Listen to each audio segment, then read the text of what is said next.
Olá a todos, mais um vídeo de leituras lidas e aqui eu trago a vocês Preacher volume 3, certo? Ou Preacher, como eu falava antigamente, né? Volume 3, Orgulho Americano, publicação da editora Panini, capa dura, do ano de 2013, né? Trazendo aí a série, né? Preacher de Garth Ennis e Steve Dillon, né?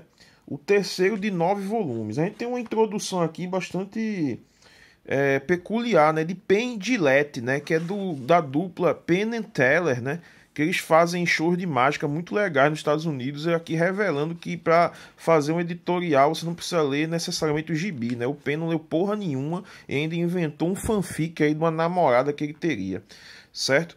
E aí a história começa, né, primeiro a gente tem essa história aqui, né, onde mostra o Disse encontrando um amigo do seu pai, né, ocasionalmente no aeroporto. Aí vai mostrando uma anedota, né, de Vietnã, né, que era soldado no Vietnã. Aí mostra aquela coisa de soldado que o Garth Ennis adora, né.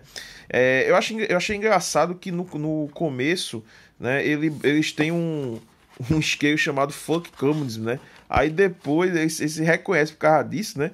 Foda-se o comunismo, e depois ele vai com aquele papinho, né, apolítico do Garth Ennis, que não, a gente era apenas soldado servindo não sei o que, né, ou seja, eu tava vendo que tava servindo, na verdade, interesses de homens poderosos, né. É uma história boa, bem divertida até, e depois a série tem essa história aqui, onde o Cassidy, né, foi capturado pelo Grau, né, que é uma organização aí meio religiosa, meio militar, que pegou o Cassidy pensando que fosse o Disse Custer, né, o Harry Stark, que é o grande antagonista da série toda que a gente vai ver, certo? Isso aconteceu na última edição, tá o link na descrição do vídeo, e em meio a isso, o Santo dos Assassinos, né, esse espírito da matança, ele ainda tá atrás do reverendo Custer, né, pela humilhação que ele sofreu de ter mandado ele guardar as armas no coldre.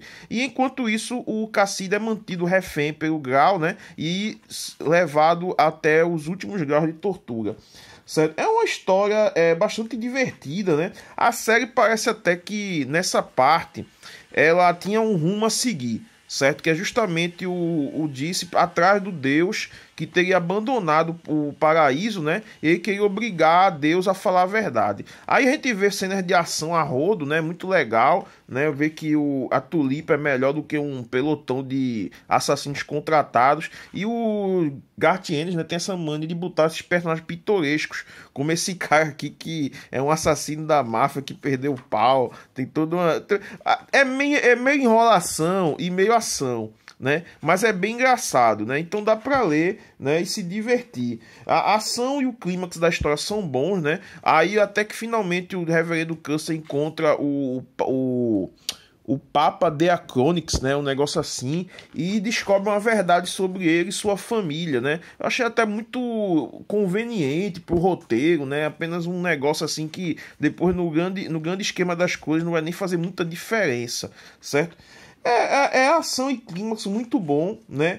Com o Santo dos Assassinos, certo? A gente vê ele aqui, né? O Disse, né? O Jesse Custer finalmente encontrando, né? O seu grande rival na história, o Harry Stark, né? Que é um mercenário aí muito convicto de suas coisas, exceto sua opção sexual, certo? Cara, é um gibi divertido. Eu acho que o ápice do Preacher foi até a edição anterior, né?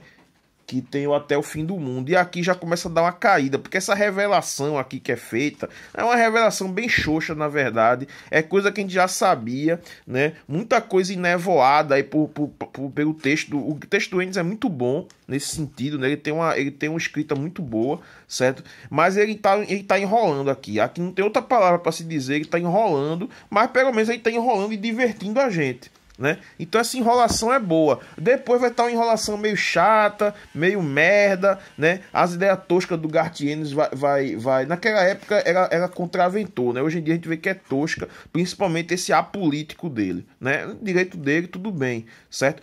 Então tem essa brincadeira aqui com o Restart. O restar, ele só tá sentindo prazer pelo ânus. Aí o cara disse, isso aqui é tudo que o grau importa nessa pasta. Aí eu disse, vai e pega uma trolha que ele pediu pra mulher enfiar no rabo dele. Isso só vai ficar mais explícito mais adiante, né? Então é isso, cara. Mistura de ação com humor de banheiro, muito divertido. Um pouquinho de drama, né? Porque o Garth Ennis é um romântico inveterado. E no final do gibi tem duas histórias, né? Duas edições americanas que falam um pouco do passado do Casside, né? O nome dele verdadeiro é muito engraçado. E aqui, né, tem um pequeno erro histórico do Garth Ennis, que aqui ele faz o Casside numa revolução que aconteceu na Irlanda, o Levante de Páscoa de 1916. Aí o líder desse levante, ele vai e cita um poema de Yeats, que Yeats não tinha escrito, um poeta irlandês, né?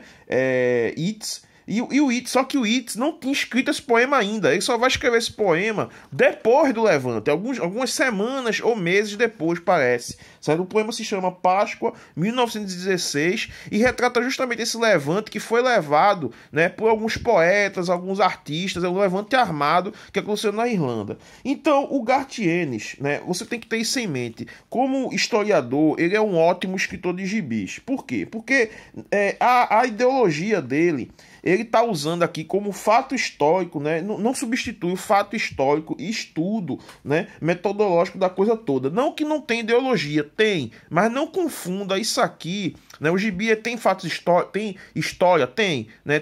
Remete a fatos históricos, remete, mas não é um documento histórico, não é um texto, não é um texto para se referenciar, digamos, certo? A história é muito boa, né? Muito, eu diria assim, não tão boa, mas é muito sentimental, né? O Garth Ennis é muito sentimental em relação à América, em relação a Nova York, e ele vem mais uma vez com esse tema apolítico dele, dizendo, cada um por si, não deixe você ser enrolado, sabe? Aquele papinho, né, que a gente já sabe, né, que, todo político é ladrão e tal. Cara, a política se faz, não só com políticos, se faz com pessoas, né? E aí você tem que se perguntar, como é que você se encaixa nisso? Você vai deixar, né, quem tá aí, né, tomar conta, dos interessados tomar conta? Se você tem uma posição, você tem que ocupar ela, né? Então o Garth Ennis traz sua ideologia no gibi e eu trago minha ideologia rebatendo de volta. Muito legal, uma leitura de banheiro de qualidade. Concordam, discordam, digam o que acharam nos comentários, se inscrevam no canal, apertem as notificações. Obrigado a todos pela paciência e saudações.